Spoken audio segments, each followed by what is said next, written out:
నెల్లూరులోని వైసీపీ నగర నేత సందాని మాట్లాడుతూ ఎమ్మెల్సీ చంద్రశేఖర్ రెడ్డిపై టీడీపీ నగర అధ్యక్షుడు మామిడాల మధు మాట్లాడడం గురించి, మధు నీకు కనీస వ్యక్తిత్వం ఉందా? నువ్వు కార్పొరేటర్గా పనిచేసిన కాలంలో ఎన్ని అవినీతి అక్రమాలు చేశావు? ప్రతి పనికి ప్రజల నుంచి వేలాది రూపాయలు వసూలు చేశావు. నీలాంటి అవినీతి పరుడు చంద్రశేఖర్ రెడ్డి మాట్లాడేది అని అన్నారు. ఇంకోసారి చంద్రశేఖర్ రెడ్డి గురించి చెడ్డగా మాట్లాడితే తీవ్ర పరిణామాలు ఎదుర్కోవాల్సి వస్తుందని సందాని భాష హెచ్చరించారు. నిన్నటి రోజు మా 4వ వార్డు మాజీ కార్పొరేటర్ మామిడాల మధు అతను మీడియా సమావేశం పెట్టి మాట్లాడుతూ మా నాయకుడు అభిమాన నాయకుడు చంద్రశేఖర్ రెడ్డి గారి పార్వతిరెడ్డి చంద్రశేఖర్ గారి గురించి నీచంగా మాట్లాడాడు. అయ్యా మదన్న, ఒకసారి నీ స్థాయి ఏంది, నువ్వేంది, ఒకసారి నీ స్థాయి గురించి తెలుసుకొని మాట్లాడు. ఎందుకంటే మా నాయకుడి గురించి మాట్లాడే స్థాయి నీది కాదు. మా నాయకుడు ఏ స్థాయిలో ఉన్నాడు, నువ్వు ఏ స్థాయిలో ఉన్నావు ఒకసారి గుర్తించుకో. మళ్ళీ ఇంకోటి మాట్లాడావు, అరాచకంగా అన్యాయంగా సంపాదించాడు మీ నాయకుడు అంటున్నావు. నీ గురించి మాట్లాడమంటావా? నువ్వు చేసిన అన్యాయం చెప్పమంటావా? 2014లో అవ్వాతాతల ఫెన్షన్లు పేపర్కి ఎక్కావు. నీచంగా ఫెన్షన్లు నొక్కేసి పేపర్కి ఎక్కిన కార్పొరేటర్ నువ్వే. ఓకేనా? 22 పెన్షన్లు సోహా అవాతాతల పెన్షన్లు నొక్కేసి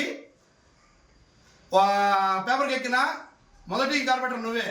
నిజాయితీ కార్పొరేటర్ నువ్వు కూడా మా నాయకుడి గురించి మాట్లాడుతున్నావా? 2014లో మా దైవం అన్నావే శ్రీకృష్ణారెడ్డి, మా గౌరవమైన శ్రీకృష్ణారెడ్డి మాకు కూడా నాయకులే. అతని గురించి మాట్లాడావు మా దైవం అని. ఆ దైవానికి ఏం మోసం చేసి తెలుసా నువ్వు? 2014 ప్రజలకు పంచమని డబ్బులు ఇస్తే 2 సూట్ కేసులు నొక్కేసి ఇంట్లో పెట్టుకున్నావు. అది గుర్తుందా నీకు? ఇంకా చెప్పంటావా నీ గురించి చిట్టా? ఇంకా చాలా ఉంది. 2014లో తెలుగుదేశం హయాంలో నువ్వు చేసిన అన్యాయాలు ఇన్ని కాదు. బాత్రూమ్స్, ప్రభుత్వం బాత్రూమ్స్ కట్టమని 15,000 ఒక బాత్రూమ్కి 15,000 ఈమెయిల్ ఇస్తే మేము పోయి నీ దగ్గరికి వచ్చి అలా మేము కట్టుకుంటాము మాకు ఇవ్వను అంటే 2,000 కమిషన్ అడిగావు నువ్వు. గుర్తుందా? తెలీదా నీకు? అది అన్యాయం అంటావా? మా నాయకుడికి అన్యాయం అంటావా? మా నాయకుడు ఇతర సమస్య పెట్టి కష్టపడి సంపాదించాడు. అంతేగాని నీలాగా దొబ్బేసి మాట్లాడలేదు. ఇవన్నీ 2014లో నువ్వు శ్రీకృష్ణారెడ్డికి చేసిన అన్యాయం అందరికీ తెలుసు.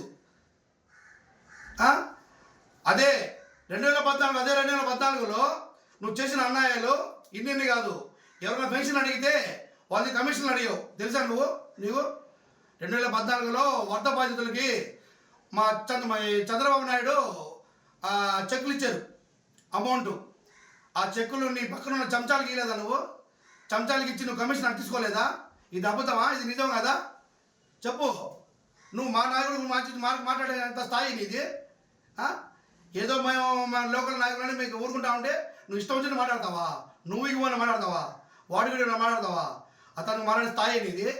నువ్వు ఒక కార్పొరేటర్, మాజీ కార్పొరేటర్.